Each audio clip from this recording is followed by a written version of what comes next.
Packers fans out here to stay. Cheeseheads green and gold all day. Jordan Love lead us to the bay. Every game we find a way. Green Bay hustle, grind it up. Hit the field, we don't bluff. Touchdown dances, feel the love. Jordan's got that MVP stuff. It's time for all, let's go. Packers bringing that show. It's time for all, you know. Green and gold gonna glow. Lambeau Field, our sacred ground. Feel the vibe, hear the sound. Packers fans so loud and proud. Jordan Love, he's wearing the crown. Lambeau Field, our sacred ground. Feel the vibe, hear the sound. Packers fans so loud and proud. Jordan Love, he's wearing the crown.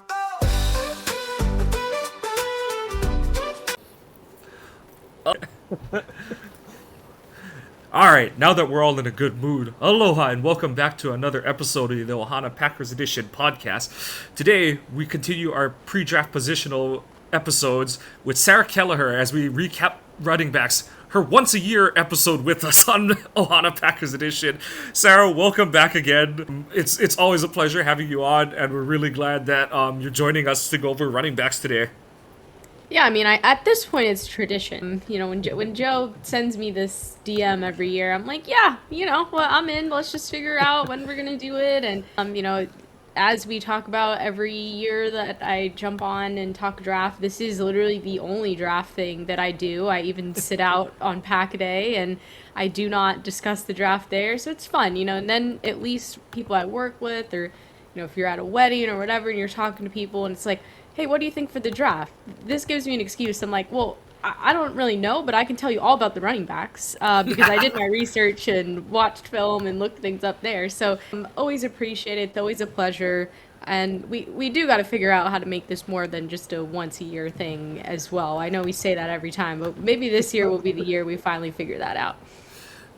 Sarah's being so polite. This isn't a Sarah thing at all. This is a Joe and Mike issue. But we no need to beat a dead horse there. Joe, okay. It's very much my own issue because we get into the middle of the season. It's like, do we want to ask somebody onto our wonky-ass hours of recording or, do we just roll with it? Because, like, this last year we had a guy that we had on during the off-season that wanted to come on and talk the Broncos with us, and I remembered it at the beginning of the season, but then the closer we got to the game, the more it just kept getting pushed out of my mind, and then 3 days beforehand, he goes, are we doing this or what? We did not. Sorry, Mike.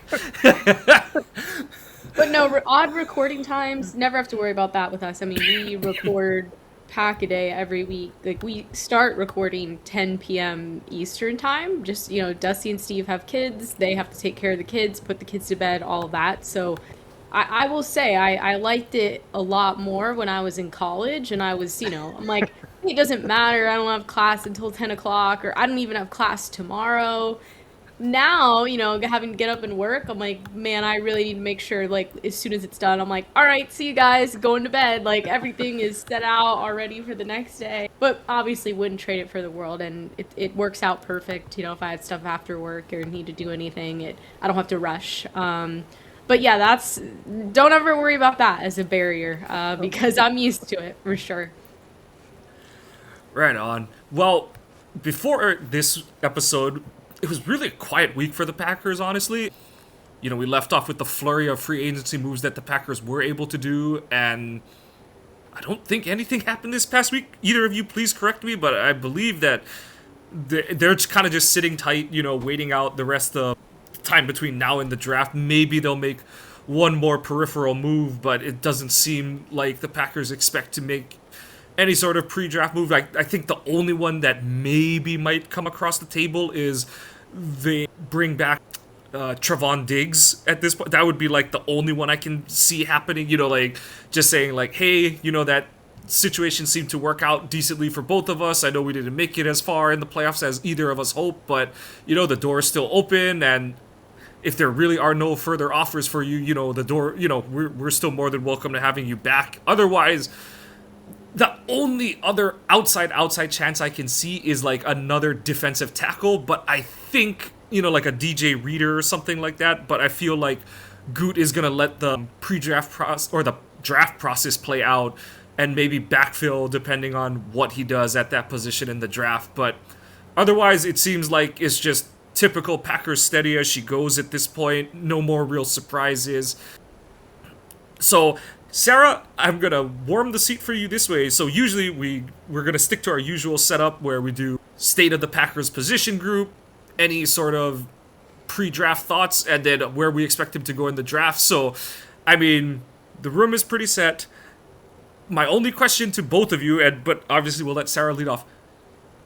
I know this is a 2026 draft looking episode, but looking ahead one more offseason, who is more likely to be on the Packers opening day roster in 2027? Josh Jacobs or Marshawn Lloyd? Go! Ooh. That's a good question. I'm gonna go with Marshawn Lloyd, and that's just because I think it's gonna be expensive to keep Josh Jacobs, and I would love for it to work out. I also have, which we'll talk about in a second when we talk about the state of the position for the Packers, but I'm actually banned on Pack-A-Day podcast from saying the words Marshawn Lloyd, so this is a little refreshing for me. I think I remember that from yours and Dusty and Steve's episode.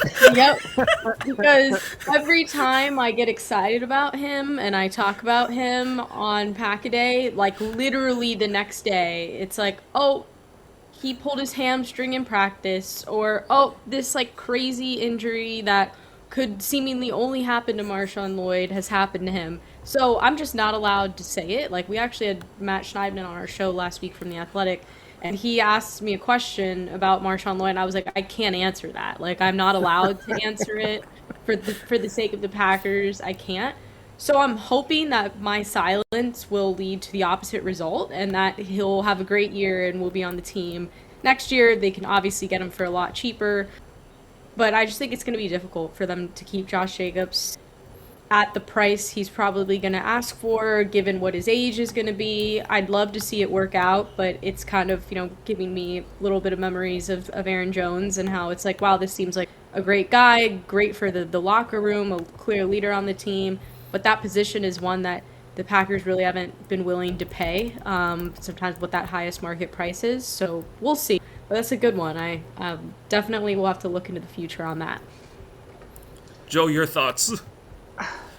I think I'm going to go the other way because the way the big thing is a lot of people are talking now. This is I'm also trying to factor in that, of course, Tucker's going to get an extension, and there's going to be some other guys that get extensions, whether Christian Watson does or not. Picking up the fifth-year option of LVN, which I think they got to make a decision on that here pretty quick. But the way things are set right now, I believe they have a ton of cap space next year. Now, granted, they could get even more by, cutting ties with other players, but unless they decide that they're going to draft a running back high, they like another one coming out in free agency next year, the room's kind of bare. I mean, yeah, you have Jacobs, Lloyd, if you get rid of Jacobs right now, you're looking at Lloyd and Chris Brooks, unless again, they draft somebody in this year's draft. Then you have the potential. Okay, well, friend of show Jake Shavink really seems to think Damian Martinez could be a sleeper. Maybe they thought of him a little bit more because, with them letting Emmanuel Wilson walk, maybe they do think more of Damian Martinez. Pierre Strong I think he's just a camp body at this point because he's setting just a year younger than Josh Jacobs, even though he's probably going to be cheaper. The Packers tend to like to get a little bit younger. So, given his injury history, it's hard for. I'm one of those. You can call me the doubting Thomas. You got to show me that you're going to be able to do it before I'm going to say, yeah, I'm here. I'm a ride or die with you.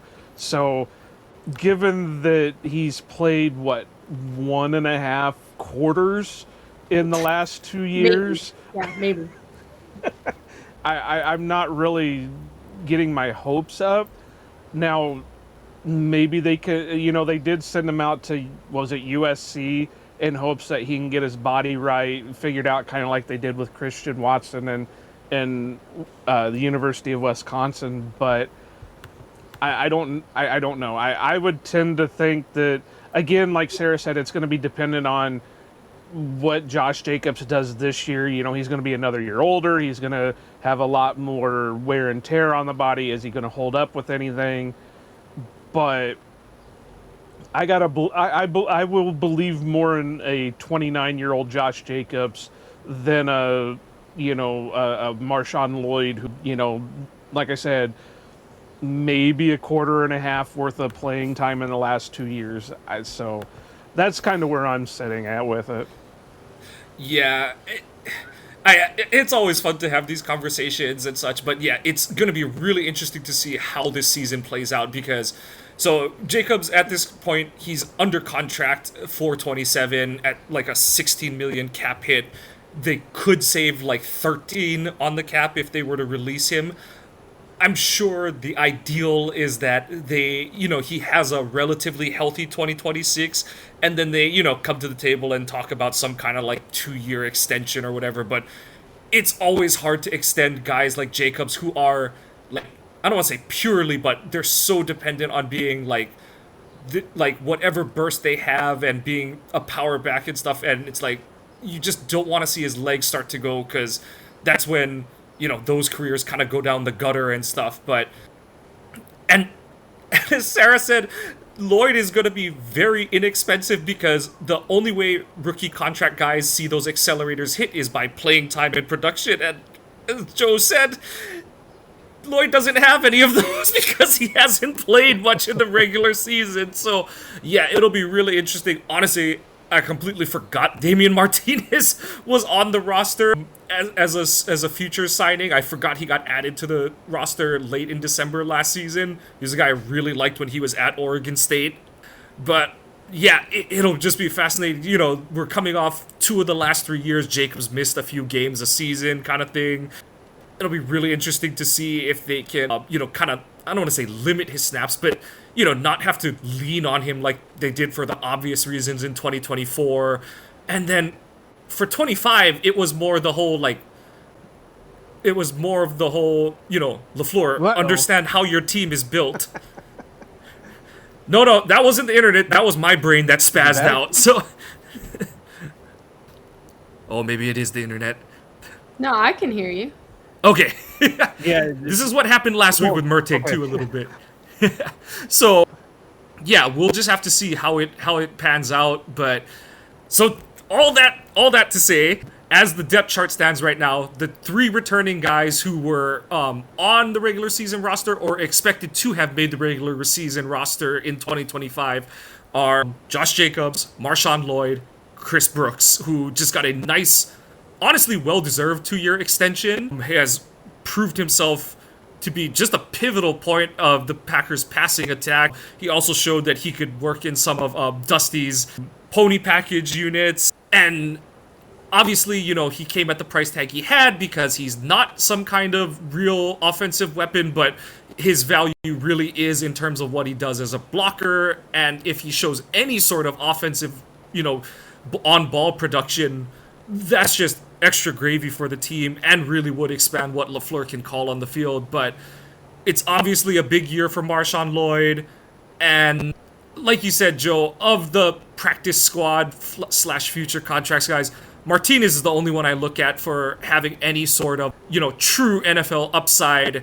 And before I let you two have where you think the state of the Packers running back room is, I'll just say it for all of us. The mantra is that you can find running backs anywhere in the draft, but for the love of the sports gods, when will that be true for the Packers? Because I feel like in all of our adult fandom, it's like that speaks true for every other team, and then with the Packers, it's kind of like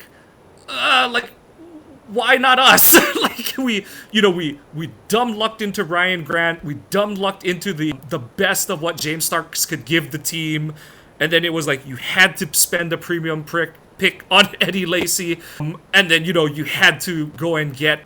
I guess Jones is like the only one out of the last like 15 to 20 years where it's like, oh yeah, that guy was like running a round 5 pick, and he really panned out for the Packers. But it's like all these other day 3 picks since like Dorsey Levin's on, it's kind of been like those have just really not worked for the Packers. So I turn it over to you two now at long-winded thoughts aside.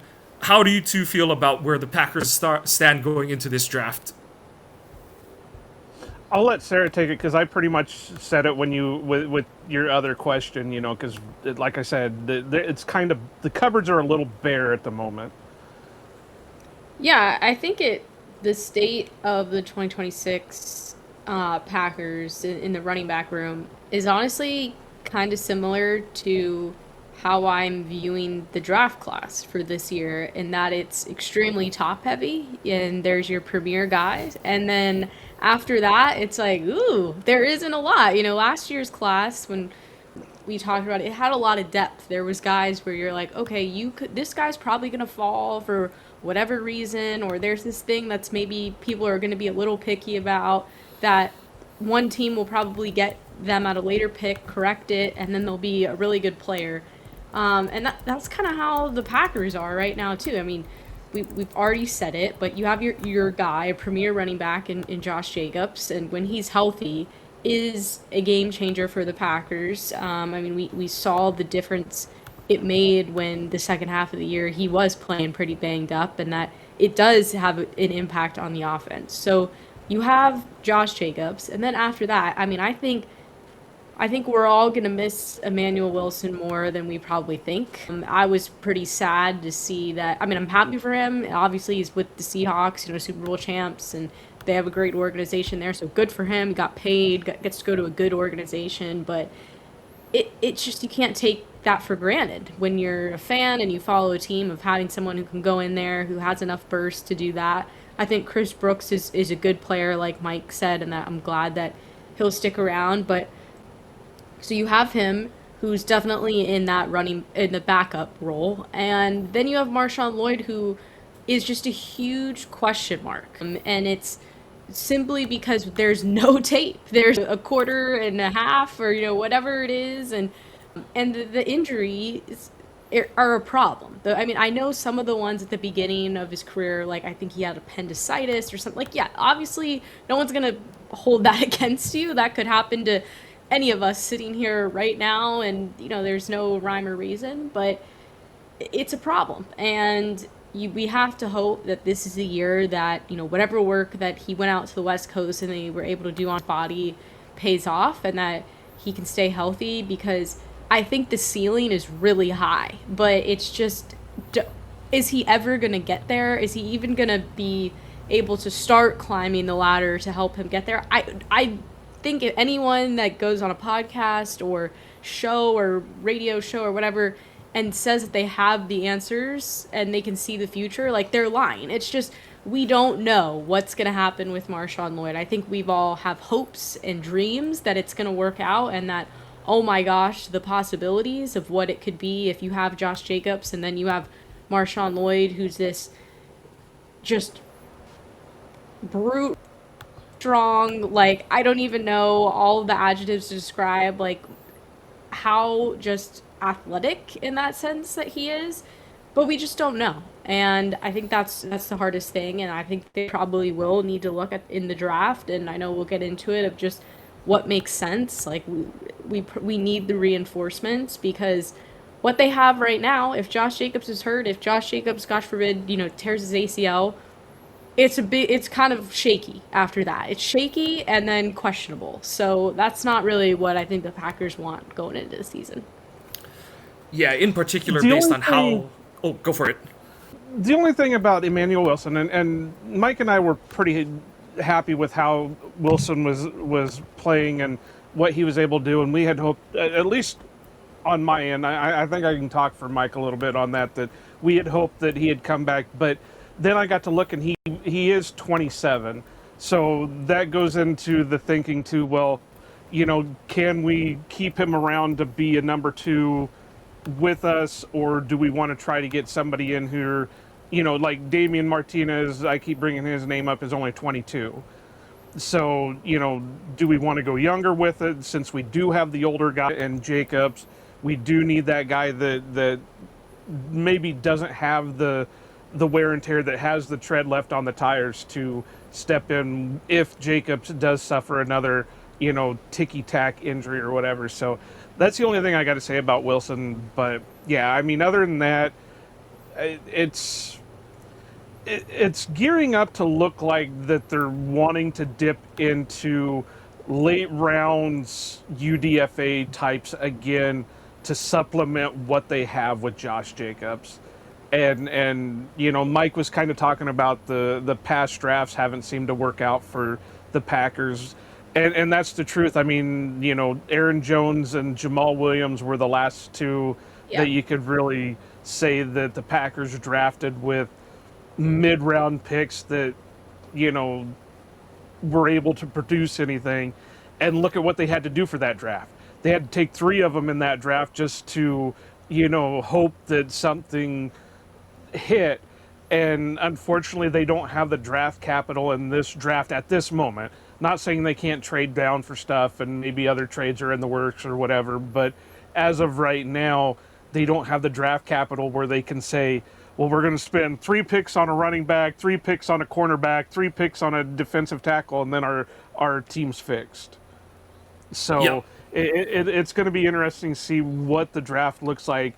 And just before we jump into any of the draft, I was kind of looking at what could be, if there's anything in free agency that they could take a dip at. And right now, if you look at him, the youngest guy out there currently is Tyler Goodson at 25 years old.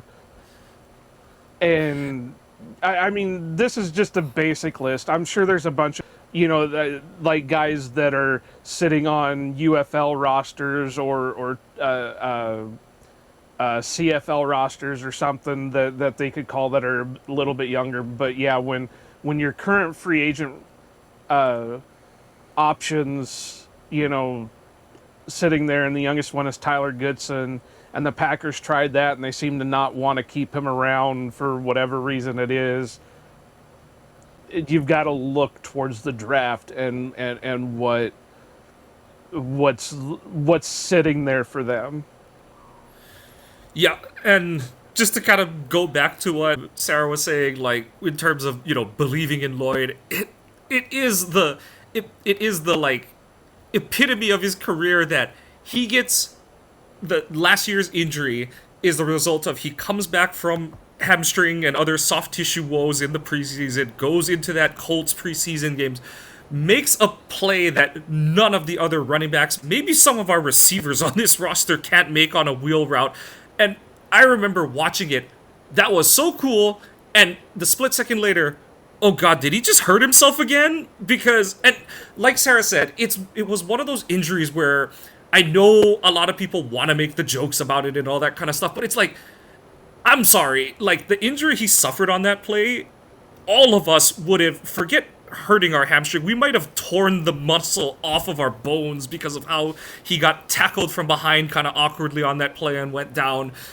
And it goes into the, yes, he needs to be healthy, but there's the element of, it's just terrible luck for him too kind of thing, where he's like bridging the gap between Christian Watson's early career injury woes in terms of like the hamstring is always shredding itself. And then there's like, you said with the appendicitis, it's kind of like Luke Musgrave where it's like, oh, like his spleen just ruptured, and then he had the ankle, like Musgrave had the ankle injury his second season where it's like, oh, that looked like a normal ankle injury. And then LaFleur post-game is like, oh, he's gone for like 2 months kind of thing. And we're all like, oh, what? So, yeah, they've just got to get it figured out. You really hope they do, because he gives this team a dimension that they just absolutely do not have. And before we get into naming prospects, I just wanted to kind of put that on the table of, what kind of running back prospect are you looking for out of this class? Like if not necessarily asking to name names or anything right now, Sarah, but like, are you looking for someone in the Lloyd mold, or looking for more of like a true bell cow back to like assume the mantle, be in position to assume the mantle for Jacobs going into 2027, just so that is a potential option on the table for the team? I think it's the latter. I think if you're Goody and you're thinking about the team and what we just talked about of who's the running backs in 2027, you have to kind of be thinking that way. Like who's going to back up Josh Jacobs if we're not able to make this work in the future? If he, again, if unfortunately something happens and he's injured for most of this season, like can we mold a guy who can potentially be that? So I think that they'd go with that. I also think that that's more of the traditional style and type of running back that the Packers have gone for previously. In current years, it has been, more of the A.J. Dillon, Marshawn Lloyd type build. And so that hasn't necessarily worked out for them the best. So maybe they're like, let's go back to what has worked, and that, has been the Josh Jacobs of the world. And so I just think that they're going to be thinking ahead on that one for sure. Yeah, I mean, what I was kind of looking for was, well, obviously, what I looked at was all the types of running backs you could look at, just because, with the Packers, it always seems like when you think you get something figured out, they change up on you. So, yep. with first it was like quarterbacks. We thought we had it figured out with cornerbacks. They had to be at least 5'11" and at least this, and then they drafted Jair. And then, it was just looking most recently, it was wide receivers. They had to be at least 6'2", 200 pounds, and then they took Matthew Golden, who's 5'11", 200, soaking wet. So what I looked at was trying to find a good mix of everything, but what I hope they get is something they haven't had for a while, and that's a true home run hitter. Yeah, so where did you guys catch me at last? No, it was This is literally really like weird. I think it it's was literally Sarah. like 2 It's seconds always we when lost Sarah's on here. You said you want a home run hitter, and then right after that, Yeah. cut out. Okay, so somebody that's got really good long speed, and that, obviously he's got to fit a mold. There were rumors that they were trying to go after trade for Achan from Miami, and what is he? He's Mike, you might know it a little bit better. He's like 5'5", 180. That might be being kind to him. Okay, so, but I mean, just a really small, but what is he? He's a fast, shifty, Yeah. once you get him out in the open type guy the Packers really haven't had. So, but then on the other hand, what have been the last two picks that the Packers have used on running back? Marshawn Lloyd, who otherwise being like 5'8", 220 pounds, so he's a bigger back. A.J. Dillon, 5'10", 220, 230. It varies with them, so I kind of looked at everything. But like I said, my hope is they can find that guy that can make his way through the trash, has the speed and the quickness to get out into the open, and basically if he gets free, there's a chance he's going to score no matter what. Yeah, I prescribe to the just draft all the Aaron Jones looking running backs you can get and just have like 4 of them, because that was the thing. I always thought that 19, it let LaFleur learn some like of the wrong lessons, that like, I can totally just pump as 250 to 300 carries into Aaron Jones, and it's like, no, we shouldn't be expecting that out of him. But it's like, that is the type of back he needs, is someone with good to very good vision, and like you said, Joe, the ability to take a run long. And Jacobs does so many things really well, but what's hamstrung the offense the past couple years is that he's so good at so many things, but he works so hard to break 10-yard runs kind of thing. And as if LaFleur is going to continue to bang his head against the wall and want to be so run heavy, you've got to create explosives in the run game. And it worked in 2024 because Jacobs had like multiple 40-yard runs, multiple 20-yard runs. But last year, those all dried up for the Packers, and it really just put a cap on, it allowed teams to play us like 2012, where they're like, well, if your coach is going to just say, nah, we're not going to throw it 30-something times a game, and you're going to run it 20 times, and we don't have to worry about you gaining more than like 4 yards a pop, it's like, okay, we'll just live in that world, and you guys can just sort of eat up the clock and keep the game close for us. So it'll be really interesting to see how Green Bay zigs off of that. Like Joe said, every time we think that we've learned or discovered a little bit of the Coca-Cola formula that the Packers are, it's like, nah, just kidding, we're changing it up on you again. We're adding if it was Dr. Pepper, it's not 23 amazing flavors, it's 24 and a half. And so, it remains to be seen, but all that lead up aside, Sarah, it's pick 52. I know that everyone's saying the Packers need a corner or a defensive tackle, maybe an old lineman at 52, but the draft board has gone to absolute, it's gone absolute cheeks, and running back is the only position. Who is that running back that you're like, I know the board sucks, but Packers fans should be really excited to get this guy at 52? Yeah, I mean, I think a lot is going to have to happen because it is so top heavy. Like we talked about, a guy I'm not sure if he's going to be around, but I think that there's a chance if people fall and, it's just a little bit different. But that's Jadarian Price from Notre Dame. I think, everyone's focused on their RB1 and Jeremiah Love, who's 100% going to be the first running back to go in this draft. Like, it's kind of like with Ashton Genty last year. It was like, yeah, we know he's one, like, and then it's after that. But I think that Price could fall a little bit because of that, and there are some other, and I won't name names because I don't want to steal anyone's thunder, but there's some other guys that could fall. But, we talked about Aaron Jones and just kind of what that build is like, and he reminds me a little bit of that. Size is the thing that, if you look at any of the scouting reports, has bumped him down a little bit, but there's so much good still. There's a lot of conversation too. He had an Achilles tear, summer workouts, freshman year 2022, but since then has been very healthy, hasn't had a ton of issues, worked his way back. What I really like about him that I think could make sense for the Packers is his vision. He follows the blocks extremely well.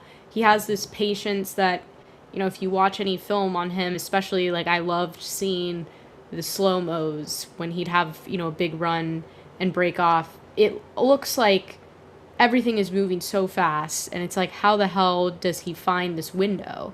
And if he sees just enough of it, boom, gone. And so I think that is huge, and that's what I always loved about Aaron Jones too, is sometimes it would look like, oh my gosh, like, I don't know how the Packers are going to get even just 5 yards. And somehow he'd find a block and he'd find a way. I think another thing that I like about him is his production after contact. He can get hit. He averages, I think it's about 4 yards after contact. And so that is big in the NFL as well, because you're going to get hit more than you did in college, and it's going to hurt. It's just, that's a known fact. I mean, at every position, but I feel like you hear time and time again from these rookie running backs, like, yeah, it's a different ballgame. Like, I'm getting hit hard constantly. And then nearly one, I thought this statistic on him was really interesting. And, like, this is the kind of guy that, playing complementary to Josh Jacobs is like, yeah, that's where you just want the Packers to hit. Nearly 1 in 5 of his career carries went for 15 or more yards.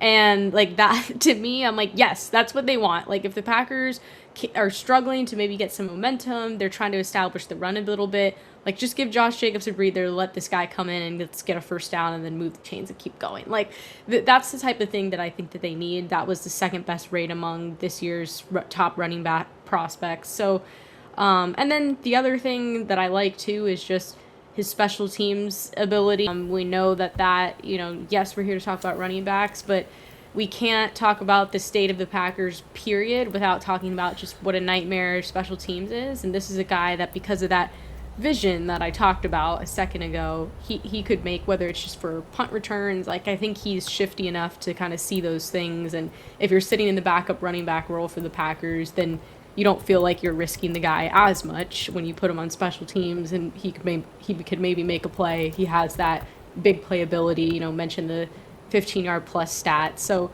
really like it. I don't know if he's going to be there. I feel like he might. It just depends. But I think it could work to the Packers' advantage that he's RB2 and his RB in college, and his RB1 is getting a lot more of the attention. And then maybe it's like, wow, shoot, let's just get this guy and we can develop him over the next year. He can learn from Josh Jacobs and we could get something really special.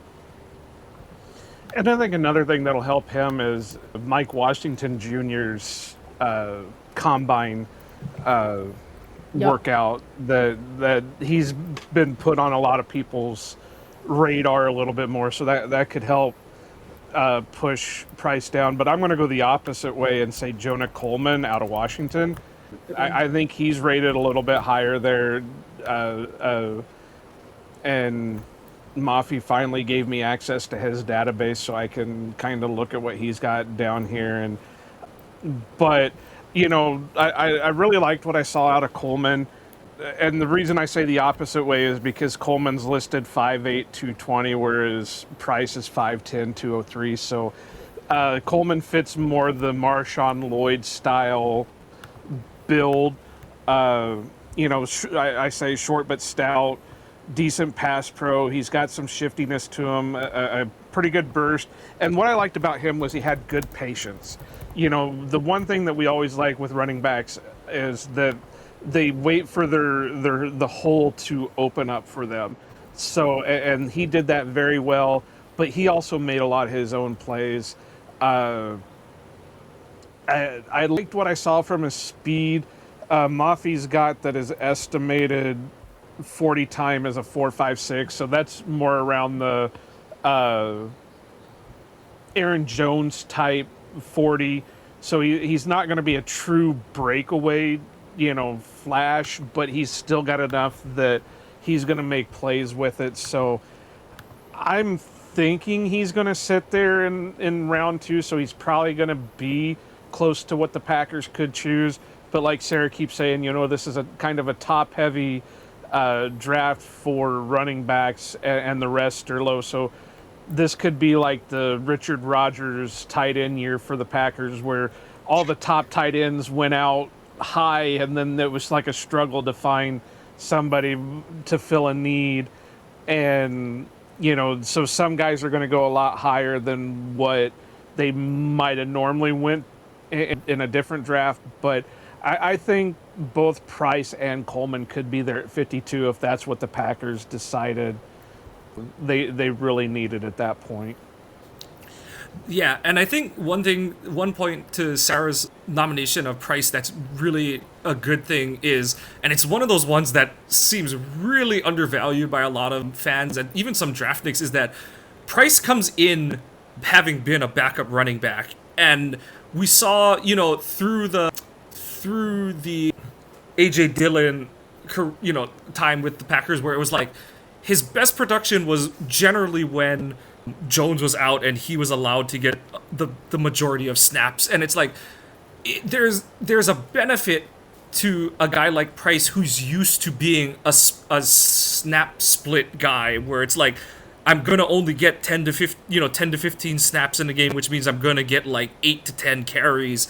And so he's not a guy that you're like, oh, he has to feel out the rhythm of a game kind of thing. It's like he's going to just play off of how the defense is like playing off of being geared up to stop Jacobs kind of thing. And it is a good skill to have, where it's like you have that mindset of like, I'm just going to hit the first crease I see kind of thing. I'm not going to like try to, find the perfect running gap or anything. It's like, hey, I'm just here to zag on the defense and, be that yin and yang complement to our starter. And I know that, we had just talked about how, like, yes, you would love to find a bell cow for moving forward, but at the same time, I do think hypothetically moving forward, if they could find a couple guys to split the snaps, they would prefer to do it that way instead of having to pay someone like in the high five figures to be their running back. But and I do think that's what part of Marshawn Lloyd's, he was partly there to be like a extreme change of pace differential from Jacobs, and partially to be like this could be your future at the position kind of guy, and it just hasn't worked out because of all the injuries that we've already covered. But it'd be really interesting to see if they go for, we're just going to have like 2 to 3 guys to cover all the snaps as opposed to one guy getting 80% of the snaps at the position. And Coleman is another good one. Like you said, Joe, he is more in the Lloyd build, but, you do need to have some mass to hold up at the position in the NFL. Like Sarah said, you're going to get hit at times. You're going to get smoked in ways that you just never did in college because guys are just better at their jobs than the guys you played against in college. So, we'll have to see how that all plays out. But those are 2 really good names and guys that, for the average fan, you've seen play a lot the last few years because, just 3 years ago, I don't think Coleman played that much for the national runner-up Huskies team, but he was on that roster, and the last 2 years they were still getting a lot of the 2024 season. It was still like, this is still the national runner-up from a year ago kind of thing, and then obviously with Price and Notre Dame, they've been in the playoff the past 2 seasons, so it's not hard to find film of those guys playing, and it's kind of easy to get a view on them. Anyone that your eye would twitch pretty heavily, Sarah, if the Packers took them day 2 in this draft? I've been seeing a lot of just interesting takes and discourse around Roman Hemby from Indiana. And obviously, national champions, and I'm always the believer of, like, if a guy's a winner, a guy's a winner. Like, you can clearly see that. However, I just don't think that it's a fit for the Packers. Now, the Packers aren't usually the type of team to buy into hype. Like, they kind of walk to the beat of their own drum with a lot of things. So I'm not necessarily worried about it, but I have, started to see more people, should your team reach for Roman Hemby? And I'm like, no, I don't think so. Like, I don't think that needs to be done. Like, that would definitely make, to your question, my eye twitch a little bit if that was my team. And I think that he could have a really great career in the NFL, partly because he's probably going to go later, which means that he could end up in a better situation. But again, it just depends on the round and when he goes. But I think, elements that it makes sense for the Packers is his ability in the pass game. He's a really good pass catcher as a back, but lacks the size. He isn't the true workhorse back that we've kind of talked about. Like, hey, maybe that's what the Packers need. So that's one. Like, he's a guy that he'll get drafted. I'm sure he'll be fine as a backup. But I don't think the Packers need to reach for him on day 2 or whatever it may be. Always 2 words a statement you love seeing in pre-draft articles is blank name player and the word reach in it. Joe, anyone that, I know we've, all 3 of us has said this is not a position we expect the Packers to take day 2, especially given that we have no round 1 pick. But is there a name that, like, if for whatever reason Groot takes a running back that you're like, oh God, no, like, why did we go that route? Is there anyone that is really on the no-fly list for you? On day 2 specifically, this one might shock some people because I just mentioned his name, and that's Mike Washington. And the reason I'm going to say that is because from what I understand and from the circles that we kind of run in, he's got a little bit of fumbleitis. And if they can fix it and he can become that type of player like an Amon Green, then I could be okay with it. But that, I kind of think that's almost on par with Marshawn Lloyd not being healthy. is if you can't trust a guy to hang on to the ball when you need him the most. And think about it, how many times did we get frustrated with Aaron Jones when it seemed like in the biggest game, in the at the biggest moment, he friggin' fumbles the ball away. And so I don't know, it just, that would drive me nuts. Now, like I said, that's unless they think they can fix the fumbling issues. With like Amon Green, it was something as simple as they changed up his elbow pad. And if it was something as simple as that with Mike Washington, I would go for it. But I think that one would kind of, I would struggle to see the process with him, if that's how I can put it. I completely agree on that point. The only thing I'll push is that Lloyd came out of college with a bit of a fumbleitis. Like, that was one of his listed cons. So we can't see if he fixed anything. and I only bring it up to say, so we really don't know, like, what is the line of demarcation on that front. So fumbling, a good thing for Marshawn Lloyd, fumbling has not been his issue in the NFL so far. Moving on to day 3, in the range where we expect if they do take a back, they would be taking a back. Who are some names that, and Sarah, round doesn't really matter. If you want to put a round to it, that's awesome, but who are some names that in the day 3 range you're looking at as possible options for the Packers? Well, I'm going to step in for a minute, because there's one name I'm specifically expecting Sarah to talk about. And if she doesn't, then we might have to end the episode early. No, yeah, I told myself I'm not going to do it this year. So, listen, last year, and I did make a note not to forget to bring this up, so I'm actually really glad that you brought this up, Joe. Listen, I don't want to say I told you so last year, but I said wonderful, great things about RJ Harvey. And that I thought if he ended up in the right situation, that he could be a really good player in this league. And he had a phenomenal rookie season. I mean, I probably would have been in the Super Bowl if Bo Nix doesn't get hurt and they beat the Patriots in that game. But, 540 rushing yards, 146 carries, 7 rushing touchdowns, and then he had, I think, like 5 receiving touchdowns too. So I'm done. I've done my UCF fan service, so I'm not going to go there this year. But did have to give a shout out to RJ Harvey. But I'll let you go first, Joe, on who your guys that you're looking at maybe on day 3. Okay, so with that being said, I do think I found a draft crush in the running back room, and that's Dean Connors out of Houston. The only thing that I need to see is, and I don't know if Houston's had their pro day yet, is I need to see his speed. Otherwise, on tape, it looks like his speed is good. He's a hard runner. He's good at pass pro. There were a couple of times that he had a linebacker running down on him that just kind of caught him off guard. But, being a running back, that will tend to happen. Good patience. He's a good receiver. He makes plays with the ball in his hand. Mike, I got to look it up real quick, but I believe he's a Hawaiian guy. So, that's got to be a plus for you.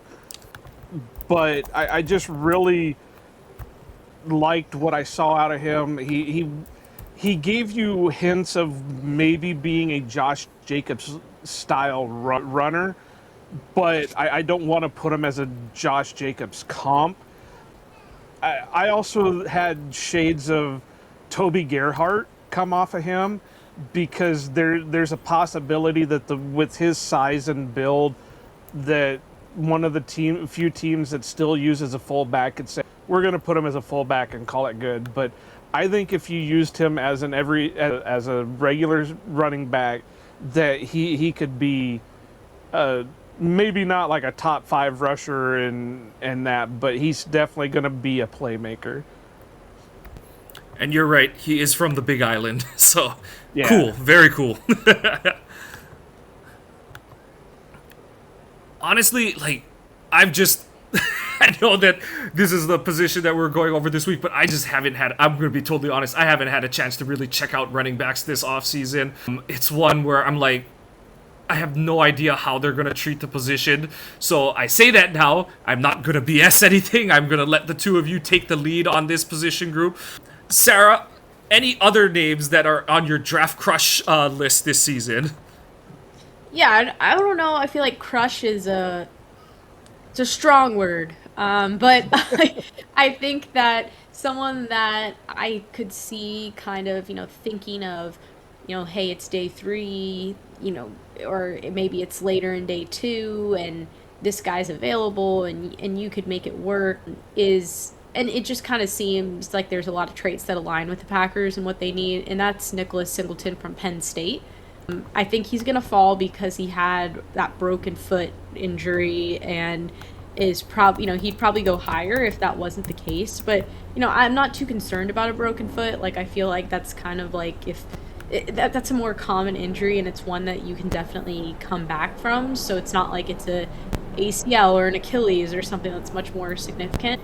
And, he took a backseat. He was RB2 at Penn State. And kind of like what the point that Mike made before, like this is a guy that's used to playing RB2 or RB3, probably in the NFL. And like he's a guy that in a room is coming to just basically complement. And if he's available later, could serve as a complementary piece where you don't have to, give up a significant draft position to get him. I think he's also a guy that just has that like pure athleticism speed.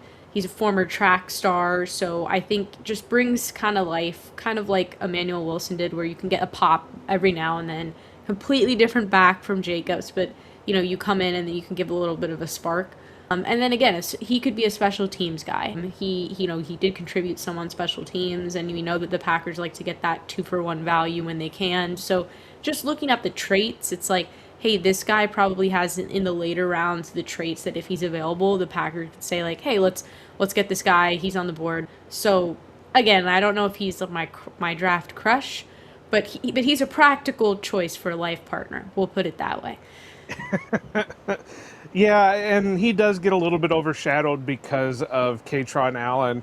Allen gets a little bit more of the love. Again, friend of show Jake Shavink and JJ Leahy both kind of, when they're doing their mock draft episodes and Allen's name pops up, they instantly, do we go ahead and just take him now or take him later? But Penn State has done a pretty good job of producing running backs in the last few years.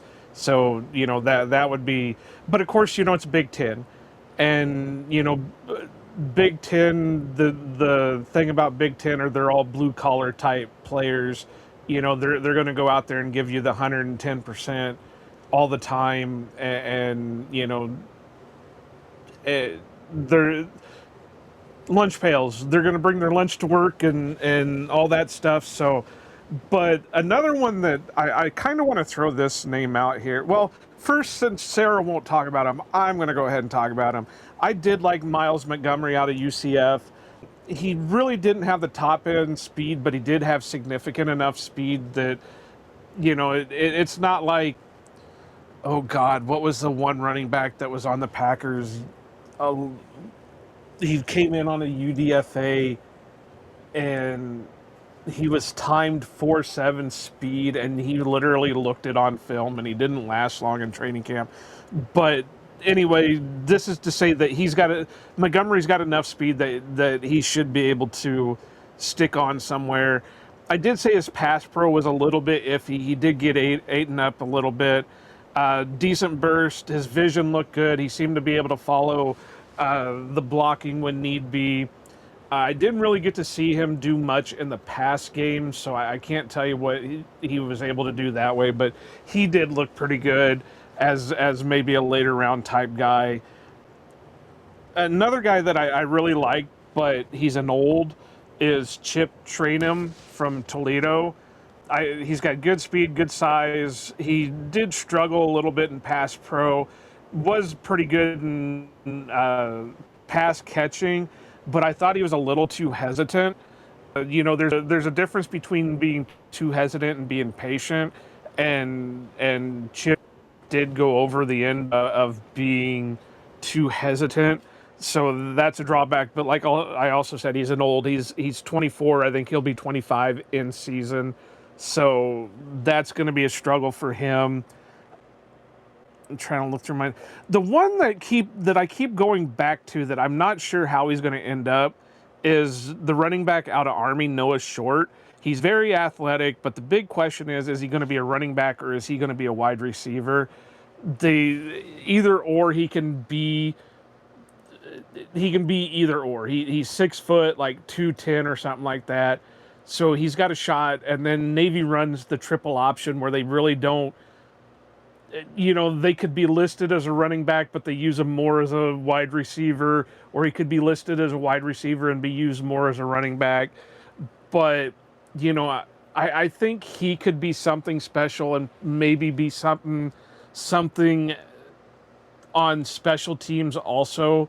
So that's the one that I have a big question mark behind, because I'd love to see him as how some of these guys are brought on to college teams as they're just listed as athlete. I think you could do the same thing in the pros with Noah Short, but then it's once he gets in there and starts working, what are they going to do with him? Anyone that you've kind of crossed off your board for whatever reason this draft process? Yes, because Mafi told me to. No, I guess the kid out of Kentucky, Seth McGowan, has some off-the-field concerns, so I kind of took him off my... I didn't pry into what the off-the-field concerns were, so I don't know what they are, but I'm assuming it's some kind of arrest, and just to kind of save the Packers a little bit of a headache, I kind of said, nah. Yeah, you took my answer actually, and he came off my board because the Packers seem for the most part to avoid that, especially in draft picks. They're usually not the type that are willing to even entertain it. So I kind of looked at it like I'm assuming he's coming off the Packers board, so he's gonna come off mine too. Awesome. Yeah, it's a position where like I said, at some point that the one thing I gotta say before. Go for it.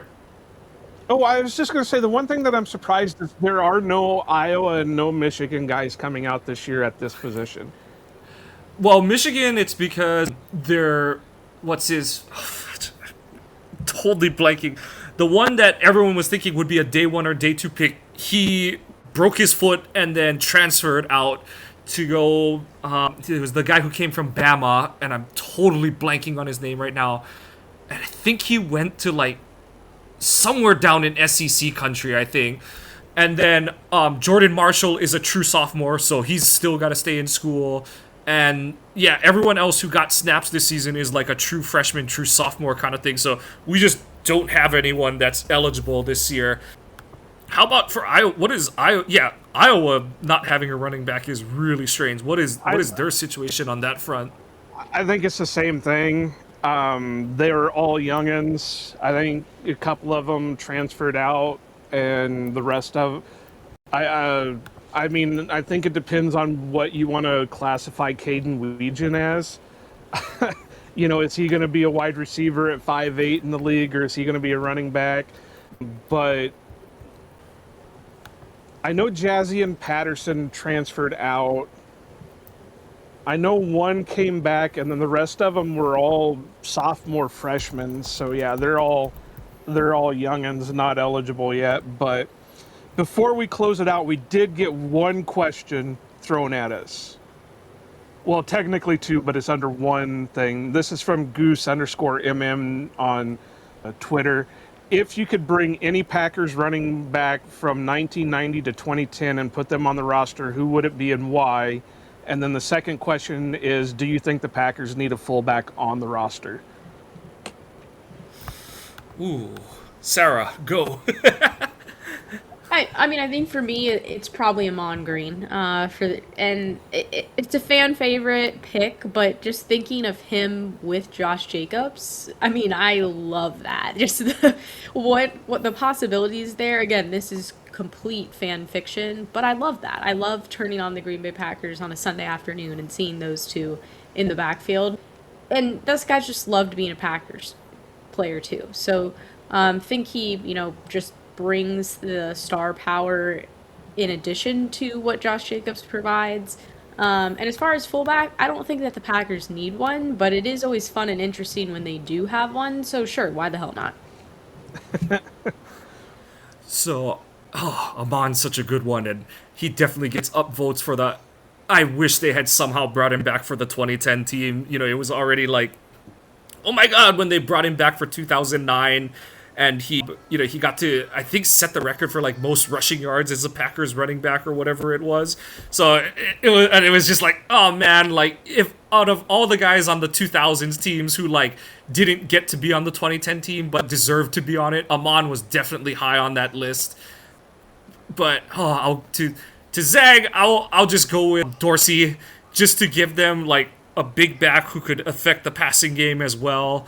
And then as far as the fullback, I'll say yeah. Like I think LaFleur's offense, like Sarah said, I don't think it necessarily needs one, but he needs a guy who can affect blocking angles, and they haven't found a second tight end they really like.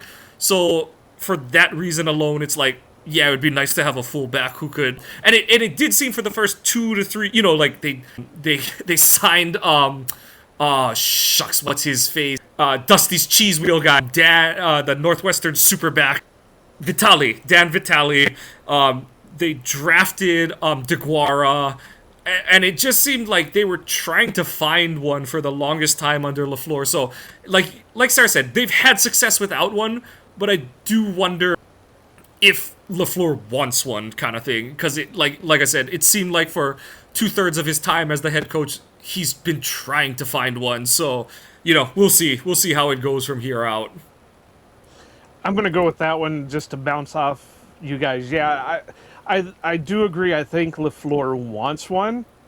He just hasn't been able to get it yet. So I don't think it's going to be an actual fullback that he brings in. It's going to be a tight end that is going to be more your H-back type tight end that, I think they kind of hope that they could do something with Musgraves in that sense, because he's a bit of that size and athletic profile for it. But that didn't happen. I think they wanted Josh Wiley, and that's still up in the air. And I think they wanted John Fitzpatrick in that role a little bit, and again, that's a little bit up in the air. So I would have to put it that way: is they may not list the guy as a true fullback, but I do think that they're going to bring in a tight end that is going to be that H-back type player.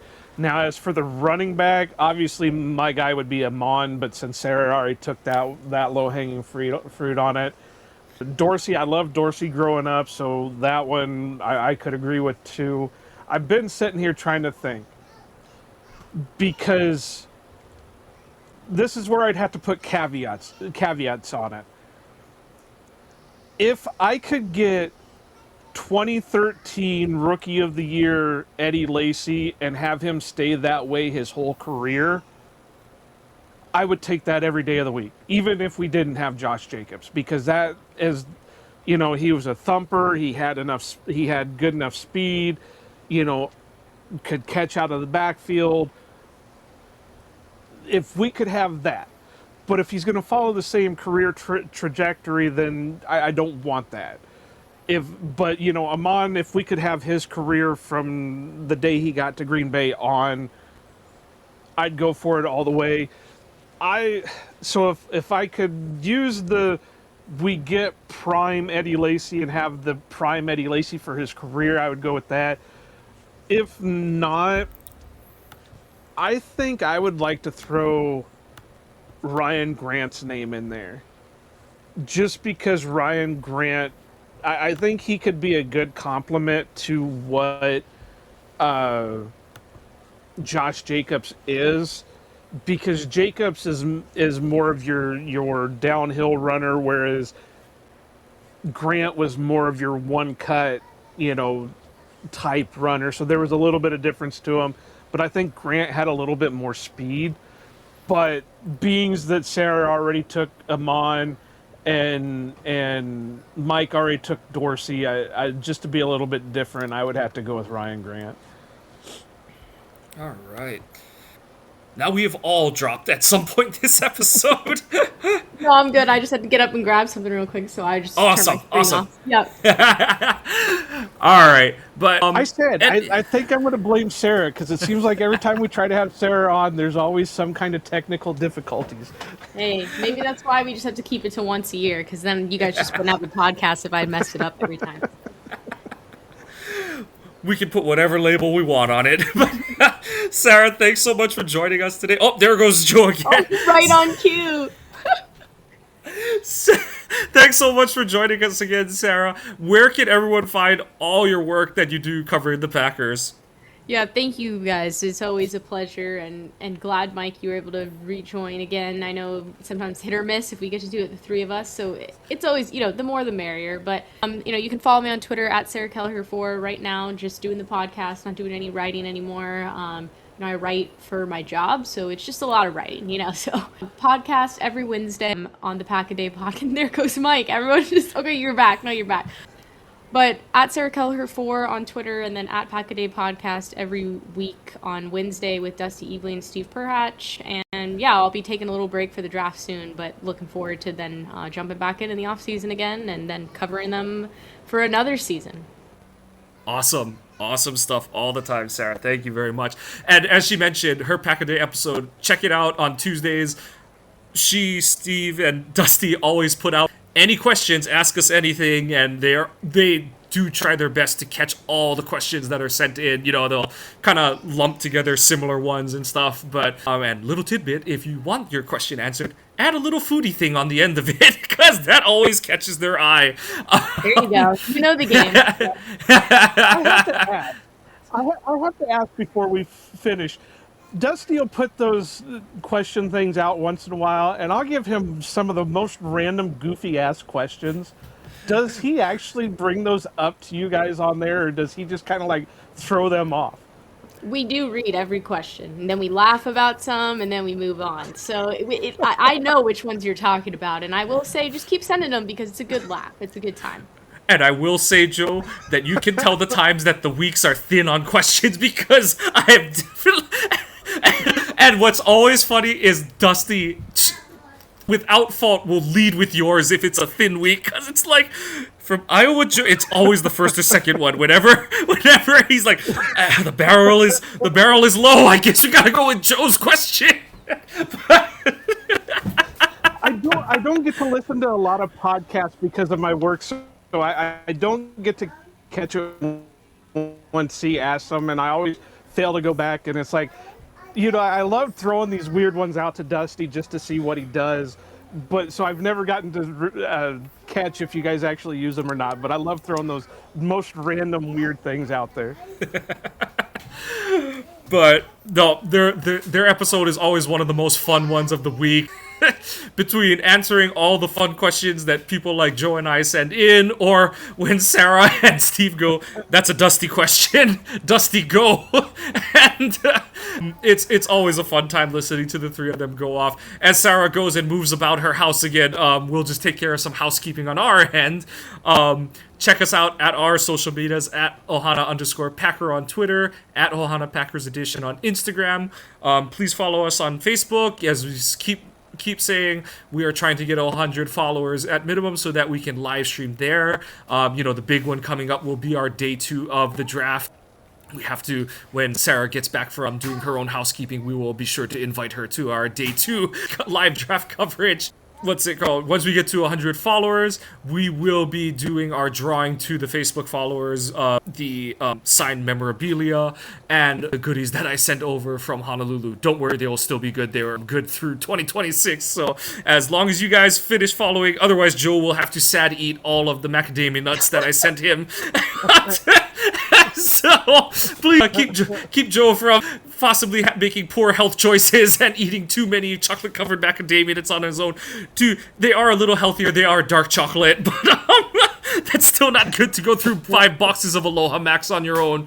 But Sarah, as I said, while you were doing some housekeeping on your end while we did ours, you are, of course, again, welcome to join us on our Day 2 live coverage. Joe will send you the link. I know that, like you said, you take a little bit of a break during draft season, but if you find yourself yearning for some Packers coverage, please join us on our live stream. We just bring people on. We are... We're always trying to bribe Dusty into joining us for, 15, 30 minutes to get his insight, which is always, I think I saw that guy play this year, but it's always a fun time. or it always devolves into, did Kentucky play them? No, don't know anything about him. So we'd love to have you on, and we can have similar thoughts with, did UCF play this team? But we just want to say again, Sarah, thank you for our once a year episode with you. We always appreciate you coming on, taking time out of your schedule to join us. Again, follow her at Sarah Kelleher 4 on Twitter. Check her out on Pack-A-Day with Dusty and Steve. And I've done our outro, so once again, go Pack Go and aloha. Packers fans out here to stay. Cheeseheads green and gold all day. Jordan Love lead us to the bay. Every game we find a way. Green Bay hustle, grind it up. Hit the field, we don't bluff. Touchdown dances, feel the love. Jordan's got that MVP stuff. It's time for all, let's go. Packers bringing that show. It's time for all, green and gold gonna glow. Lambeau Field, our sacred ground. Feel the vibe, hear the sound. Packers fans so loud and proud. Jordan Love, he's wearing the crown. Lambeau Field, our sacred ground. Feel the vibe, hear the sound. Packers fans so loud and proud. Jordan Love, he's wearing the crown.